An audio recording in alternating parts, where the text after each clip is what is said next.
Hi, I'm Justin. Also, I hate the way my voice sounds, so if you can do whatever Photoshop does to voices, make me sound awesome. And this is my lovely friend, The beauty in the eyes of the beholder, and it's just about getting into the seat of being the beholder. Hayley. I don't think you have to be particularly perceptive. I just think you have to look up. This podcast is mostly just her telling me stories. If you expose yourself to the possibility that this might be really awkward, there can be something just really cool on the other side of it. She thinks that her life and way of looking at things are Oh, I was kind of waiting on you. I thought you were getting your stuff ready. You're waiting on me? pretty normal. You got to edit out all the misinformation about the Amish. Maybe you can relate. I would like a chance to re-sing the Amish Paradise. If you want lighthearted stories All right, you want to talk about goats? and stream of consciousness, I just woke up and needed some friends, and so I bought them. then you're gonna like the Sunny Side Up podcast. Sunny side up, sunny side up, sunny side up, sunny side up. So, if you're at all like me, you may feel that you're living in a world that can be a bit overwhelming and confusing at times. I'm also a huge fan of podcasts, documentaries, docudramas, stories, and of just information in general. Between all of that and the social media and news, sometimes our brains can feel like they're on overload. Hayley and I hope that this podcast can be something of an antidote to all of that.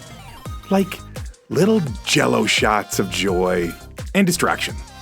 None of it is too serious or really too informative.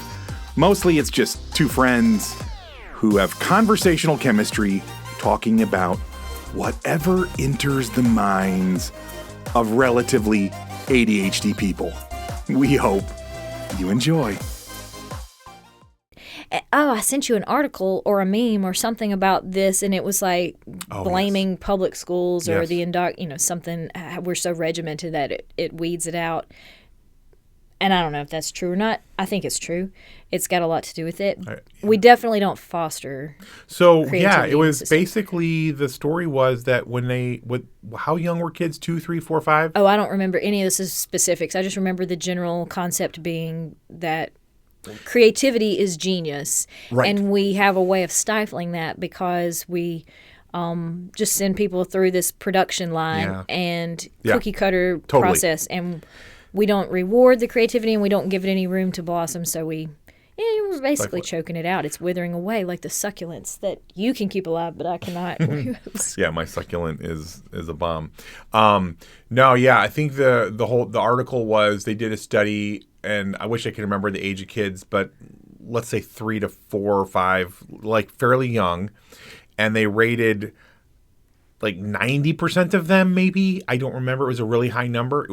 It could have been even north of 90, but maybe it was sub 90, but high, as genius level creativity. Yeah. That's okay. Right? And yeah, it's then coming back at the to me. end of 12th grade, it had dropped down to, it was under 20%, maybe under 10%. It was, whatever had happened, it was this. And so the question is are kids just inherently genius level creativity? And it's just like a natural loss? Or is there something that we're doing societally To drain that. like crush it? And I'm biased, but definitely feels like, and I don't know it's such a tough thing to answer because like public school 100 years ago was such a big improvement in so many ways over, kind of no real options or very limited scattered options for only certain people. So, but then now in the age that we live in, when I feel like creativity is coming back around again, where, during the industrial age, it probably was most helpful to the titans of industry and to the average worker. You don't need to be super creative in the truest sense of it. You just need it to be like a good Rule follower. rule follower, like show up at work, punch Okay. your time clock. Right, okay. So for the industrial age, it could be argued that we only need a handful of like Fords to be the inventors and Edisons and Teslas to be the inventors, and then let the rest of humankind just follow the worker dang bees. rules, be good worker bees. Okay. But go ahead. No.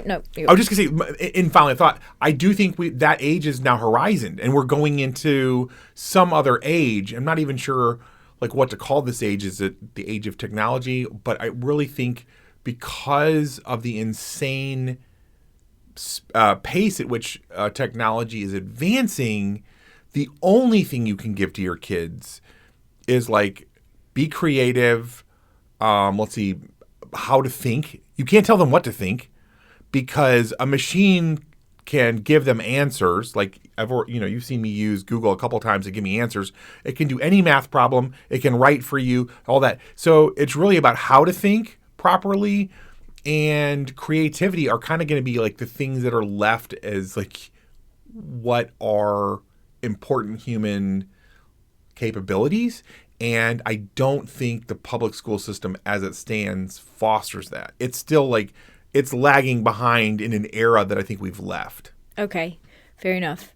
What if the problem is not public schools or mass schooling, whatever? Yeah. Because we all agree that we want a minimum level of education for our population. Agreed. We want them all to have that. So it's not it's not that schools are the issue. What if it is the educational model? Because historically, you get teachers in the classroom who are teaching by telling you what you're doing wrong instead of teaching and pointing you towards what you're good at or encouraging. What if instead of only discouraging, which is right, kind of the default, we emphasize teachers as encouragers more? And dude, it's so hard to try to teach people things and also encourage them along the way. Know. So maybe the public school's not the problem. It's that we've stopped being encouraging in that capacity. Because here's the thing that happened to me. Yeah. Whenever I was in college, I had a teacher, and I took her for 2 classes, actually, and I made really good grades in both classes. Yeah. But it was history classes, so lots of papers and midterm and final. And on my papers, she gave me such low marks, and she's like, "You are a terrible writer." What? And, oh, yeah, it was not even, like, that might have been word for word what she said. She was like, "You are a terrible writer, and if you think that you want to ever pursue further education, you should go back and do some remediation to learn basic writing skills before you proceed, because you won't be successful." And I was like, okay, thank you for that feedback. Huh. And then I left her class, graduated immediately, like that summer, and went straight into law school, and then went back and got a master's degree. Other professors have asked me, "Would you like to have this published? If you ever get interested, I'll help you publish it." Like, other professors were extremely encouraging about this thing that she said was so bad that I had no future if I didn't go back and fix it, which I didn't go back and fix it. So yeah, if I had only listened to her, probably would have stopped in my tracks. But I always had other people around that were encouragers. And then what's the fine balance between encouraging someone, which is 100% amazing and beautiful, and then the people who are like just telling you what you want to hear, but there's no constructive. I'm afraid I'm that. Like, what if I'm that person? I might be that person. I like to see people happy, so I'll tell them what makes them happy instead of what they need to hear. Right. Yeah. And then there's no like improvement in real areas. That's a tricky one. It's hard for me because I don't want to hurt anybody's feelings. I really respect people who are good at giving that critical feedback. Yep. I feel like your wife does a good job of that. She's incredible at it. She can keep it real without breaking somebody's spirit. Yes. But she refuses to pump somebody up with hot air. Yeah, and I'm like, I'll pump you up with hot air. And I just want to see that smiling face. That's right. You may be an idiot, but you're going to be a happy idiot. Yeah. No, I feel you on a deep level. It's something I've been learning from her over the 10 years or so I've been with her. Not quite 10 years, but close. I think that there's like, gosh, if I was to try to like fast forward hat on, whether this will happen, anytime in the next couple of decades, I don't know. But back to your point, I think 5th grade is probably as far as we need to go with how things are now in terms of everybody needs to read. A basic. Read, write, arithmetic, the 3 R's. Yeah, I didn't learn anything new in high school that I hadn't already learned by about 5th grade. As far as English and history goes, maybe got some more technical skills in the sciences. Yeah. But we did get a little more technical with sciences, so I'll give that. And math, but guess what? Nobody needs math. I did not use Unless you're an engineer. Yeah. Yeah, if there's you are certain- going to yeah. be STEM So, careers, then keep brilliant. on Yeah, yeah. trucking. But for those liberal arts minded souls like me, dip out around 5th grade and go find yourself a good apprenticeship. Well, I was going to say, God, that's perfect. So yeah, I would say if I was to reform, if I was just to like on a whim reform everything today, mandatory traditional schooling stops at 5th grade, and then with the assist of like technology, where you can cater a little bit more to an individual, and this would probably take a big investment in like VR headsets and the type of educating that would be impactful for each person, but like apprenticeships, focus on particular things that interest you. So let's say after 5th grade, you're like, dang, I'm really fascinated by history or by math or by cosmetology or by whatever it is. Really start letting kids take that first Thanks for not saying Taylor Swift. What's that? I said, thank you for not saying Taylor Swift. Oh, yeah, Taylor Swift. If you want to say Taylor Swift, right, whatever it is, and really go down that path, I think that would be, and along the way, again, you're teaching kids how to think, and you're teaching ultimately creativity because you can't predict where we're going to go. I don't know. It seems like that would be a much better way because honestly, the apprenticeship thing is kind of genius. It's just kind of genius. Well, and too many other cultures use that basic model, and even throughout history, like it wasn't a terrible thing to set aside. Like the Industrial Revolution set us on a different path, but I'm not sure that was necessarily a thing that we needed to depart from. I don't know that we had to. Yeah. I don't know. It's interesting. Everything's going to be, obviously, I feel like we're in the next 20, 30 years, everything's going to get completely rearranged from the way we've done things. We're just in that weird transition period where everything's broken and it's like we're all puzzling through of like, how do we fix this world that is not working in the way that it should? So, yeah. But education is just one of the many strings that needs to be pulled and probably completely rethought through. Yeah. I don't think that our feminism waves that you were talking about before would have made it had it not been for the Industrial Revolution, though, because you think, like, regardless of what it did to the education system, like that factory system and giving women a chance to get out of the house, like none of the World War II actually did that. Which wouldn't have happened on the way that it did without the Industrial Revolution preceding it. You're but right. all of the factory systems, the interchangeable parts, and all of those situations giving women a doorway into the workforce and out of the house, and then deciding if they want to be there or not, or if they should be there or not, and all of these other things. Would we still, women, be just barefoot and pregnant in the kitchen had we not had an Industrial Revolution? It's probably like when you look at like there's some it's called not thermodynamics, it's called something dynamics.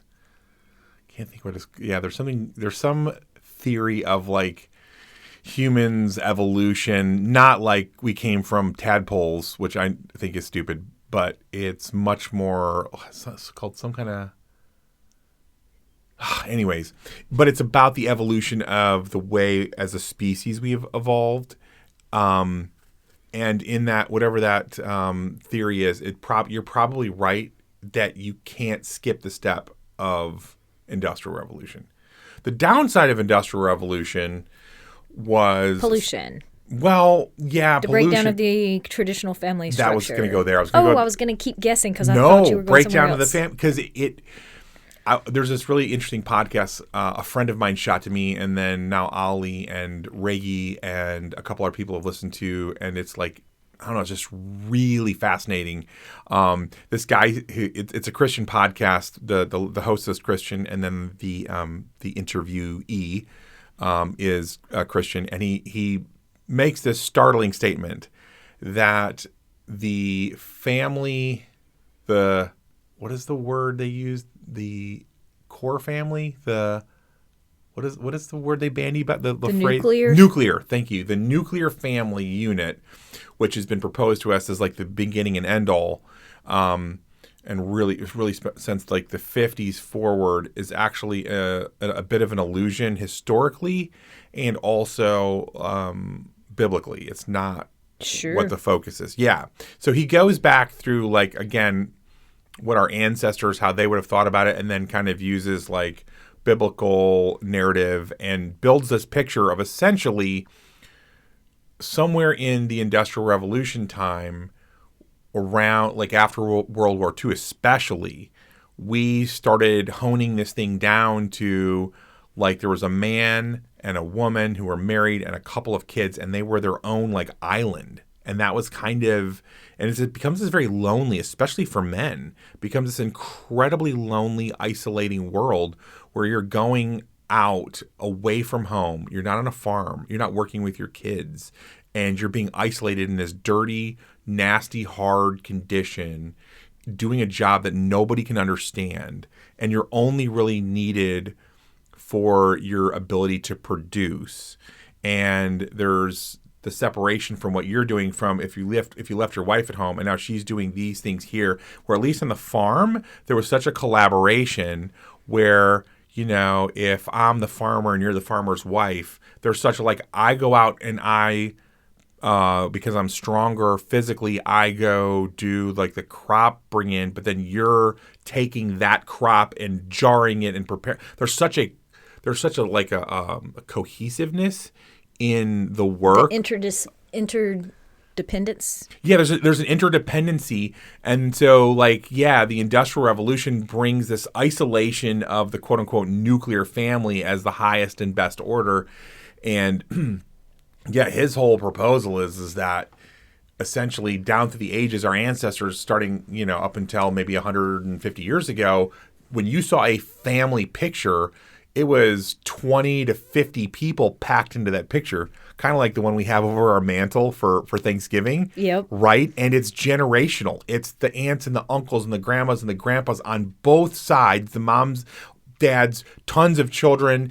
And if the family was of any like social whatever and they had a business, you would see like the workers and their families. And if there was, servants and, other people involved in whatever the operation, all included in this big family picture. It was like this big, like multi-generational unit. And anyways, he just went on, of course, talk about, it's like when God refers to himself as the God of Abraham, Isaac, and Jacob, or whatever it is. It's multi-generational. Yeah. And I don't know, it got me thinking about this of like, I think I don't know that we could have skipped this step of the Industrial Revolution, so I don't want to like totally pee on it now that we're definitely out of that world now, because it brought us a lot of really good things, but it definitely isolated us. It definitely, like, especially for men's mental health, and then for the family in general, just kind of broke us, and it left us all, men, women, children, everybody, lonelier, more self-absorbed. I mean, the whole thing, just kind of the ultimate kind of end of it. And that's why it's sort of ending now, I think, in so many ways. Is trying to go back to a communal. We're going to have to. Okay. Because we're wired for it. Are you familiar with the Jewish kibbutz? I don't even know if that's how you pronounce it. Kibbutz. I had no idea what those were until the October 7th situation, and I was like, what is this? What is this? But the communal living, have you ever really looked at what they're doing there? I mean, a little bit. I mean, obviously my heritage from my mom's side is Jewish, and so I know a little bit about kibbutzes. Okay. I just Wikipedia'd it. So this is just a really generic thing, but it's like communal living, and they are... The thing that caught my attention about is because they're just like cooperatively living and sharing this plot of earth, and everybody's got the men and women have their own house, but they're working together or cooking together and eating together, like, in a little cafeteria or whatever. It's a smaller, it's not a huge society, but it's larger than just your nuclear family unit. 100%. But the thing that I thought was kind of fascinating about it was it felt a little bit like The Giver, because they had an idea. When was this? Maybe in the 40s or 50s. This is an old memory I'm just relying on, so do your own Wikipedia research. But was The Giver a movie or both? It was a book. Lois Lowry wrote a book, and it was like young adult literature, but they have made a movie about it, but it was your typical slightly dystopian, like alternate, and here's the way it's structured. And in the book, everybody has an assigned task, and you're given this assignment, but one person's assigned task where everybody else is a laborer or raising a baby, like nurses or whatever. This one person would be tasked with receiving all the memories of the way things used to be done. And it was their burden to carry all this knowledge and all these memories and, the colors that used to be available that are no longer available, that kind of thing. Okay. It was an interesting book. It was a good book. But in the kibbutz, they decided at some point, maybe the 40s or 50s, some of them decided what would happen if the child raising wasn't necessarily done within the nuclear family unit. So the husband and wife would have a baby, but and for the sake of complete gender equality is actually, I think, was what the purpose was. They would bring the baby to a place where it was staffed with teachers and nurses, and they would receive the baby and raise the baby. And I'm talking about like even at nighttime, they would keep it. The parents would come by after their work shift and visit with the child in the evenings, maybe have dinner with the child in their little cafeteria set up, and then the parents would go back home. Weird. The men and the women, because everybody deserves a good night's sleep, and the child would be left in this little children's society home where the nurses and teachers raise it. And there's a generation of people who are now adults who were raised in that, and some of them are like, yep, I thought that was a good working model, I'll continue to do that. And some of them were like, you know what, I'm not so sure. I've decided to raise my children in a nuclear family unit. Yeah.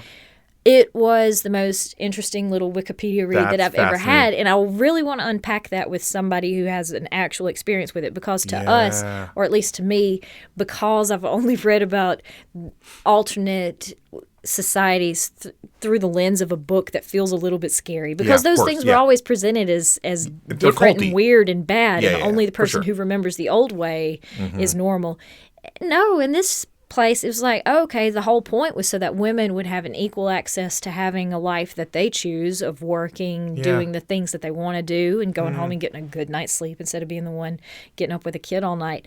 No shady, scary Hunger Games type reasoning for why it's structured this way. It's fascinating, and I've never heard of it until now. And I don't think I was aware of the communal raising of the kids. Although that makes perfect sense. Not all kibbutzes adopted that. Absolutely, that makes sense. I haven't heard of that piece of it, but I would love to know the data on and some of the feedback on that, because that is a very fascinating idea. And tribally, like going back many generations.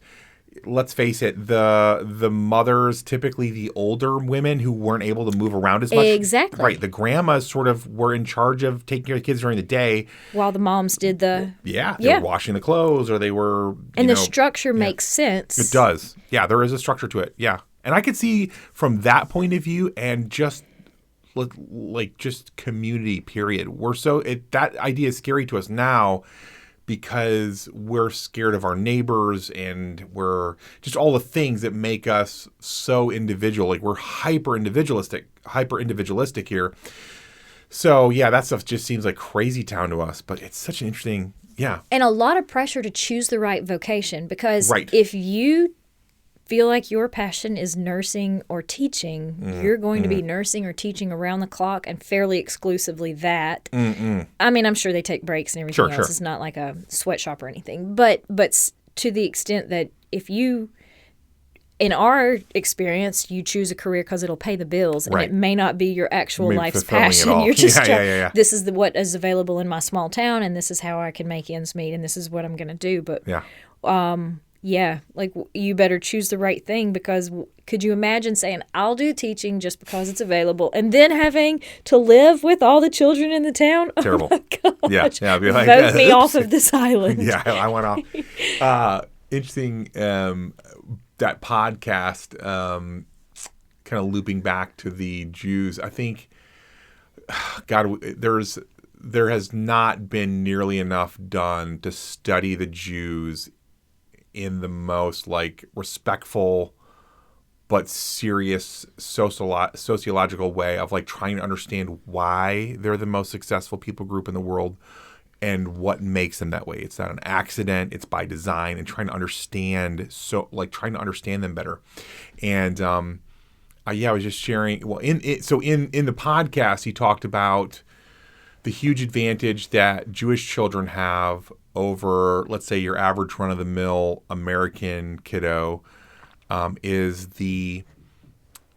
their identity is handed to them. This is the Jewish kid. Their identity is handed to them, and they know that, like, my great zillion great backs grandfather was Abraham. And then going forward, like, I have the stories of who we are as a people, what we've done, our place in the world. And you're handed that from a pretty young age.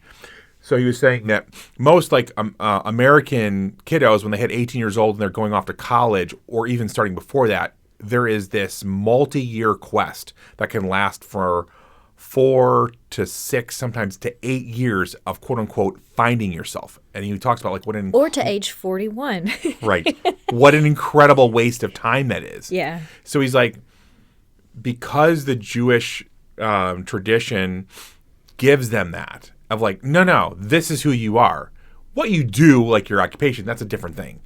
But who you are down to your core, like what you're a part of, and the meaning that has, like, you're handed that. So that's rock solid for you, theoretically. And now you can go spend your valuable brain space on other things. I was like, dang, it's a really good point. But I, on such a practical note, like, one of the things that blew me away when I was in commercial real estate for a little while, working for my youngest brother, James, and so he's in commercial real estate, and a couple times a year he would do these dinners where he'd bring together either current clients, former clients, or people he would like to work with, right? So we'd get together, it'd be a big, beautiful, expensive dinner. He'd always pick a really cool place. And obviously, there'd be a little bit of chatter about, the company, Yale, which is his company, and, like, the services we offer. But most of it was just letting people have a good time and talk with each other. And it's a great marketing thing to, like, just let people, eat a meal and enjoy other people that are in the same space. So I'm at this table, and I'm sitting with this kid who's probably in his mid-20s, I'd say, like 26, 27. I didn't immediately know he was Jewish because he was a big boy. Kind of college football player built guy. And we're chatting, and I said something to him, like, I don't remember. I was trying to get to know him, get to know his life a little bit better. And he's like, I'm just the luckiest guy. And I was like, tell me about that. And he's like, well, I work for my uncle over there. I was like, okay. And he's like, I've got this incredible job. And he was telling me, like, just what he gets to do at such a young age. And it was just insane, like, the opportunities that he was currently enjoying and what was coming. And he said, what's amazing to me is because he says we celebrate Shabbat every week. He said every week for all those years, he said, I didn't know this, but I was sitting with a billionaire. I didn't know he was a billionaire. My uncle, his uncle's a billionaire, but he said, I sat with every week, did Shiva, excuse me, Shabbat. did Shabbat, sorry, Shiva's for death. Did Shabbat for 24 hours with him and all this big family. And I just got to know him as this nice, kindly, older uncle. And he said, I did the thing like most American kids do. I went to college. I was a bigger guy. I decided to play football. It was really fun. And I figured out towards the end of, like, my college run that was as far as I was going to go. I was never going to go NFL. I wasn't that good. I was good enough to have a fun time in college. And he said, I got out, and like most college kids, I had no idea what to do. So here I am in my early 20s, at like 22, and around the table, with all of this giant family around me, I'm like, hey, I don't know what to do with my life. Does anybody have any ideas? And I now discover billionaire uncle, who knows me since I was, peeing in a diaper, is like, hey, would you like to come to work for my company? And he's like, yeah, remind me again what you do. Oh, I do commercial real estate, blah, blah, blah, blah, blah, blah. And it was a no-brainer. And now this kid's, a multimillionaire or whatever he is, or is on his way to being a multimillionaire, I'm sure. And I was just like, dang, the Jews do it again. it's just the most freaking brilliant thing where for 24 hours every week, you don't do anything. You stay in the house, you drink, you eat, and you argue about Torah, sports, and politics. That's it. And you just get to know each other at that level. And like the family unit is so much more strengthened because it's not just a mom and a dad. And then you have the multi-generational passing of wisdom and wealth and the redistribution of wealth. 100%. Like, 100%. the structure that God gave the Hebrew people is a very, very good structure for living if you implement it the way He recommended. Agreed. It's like, genius. Yeah, and why we get away from it. But you remember earlier you had mentioned the disdain for Obama at the time that he was in office because of the way that we had been raised and the influences that we were hearing. And then down the road in hindsight, we're like, oh my gosh, we were so lucky bringing him back. Right. Because of, you don't know what you don't know. Same treatment of Bernie Sanders. And everybody was like, oh, he's so radical, he's so left-leaning, he's a socialist, blah, blah, blah, blah, blah. Yeah. Tell me why Bernie Sanders is the most reflective of the structure that God gave the Hebrew people of anybody I've seen in politics lately. And I don't think he sets out to be that way. I don't know what his religious leanings or convictions are, but he's looking more at here is a more fair system or more equal system and the redistribution of wealth. And that is not to say that he represents a Jewish system or anything. I have not looked at it that closely. But just in passing, looking back and saying, like, why did I reject all of that with such fervency back in my conservatively influenced years?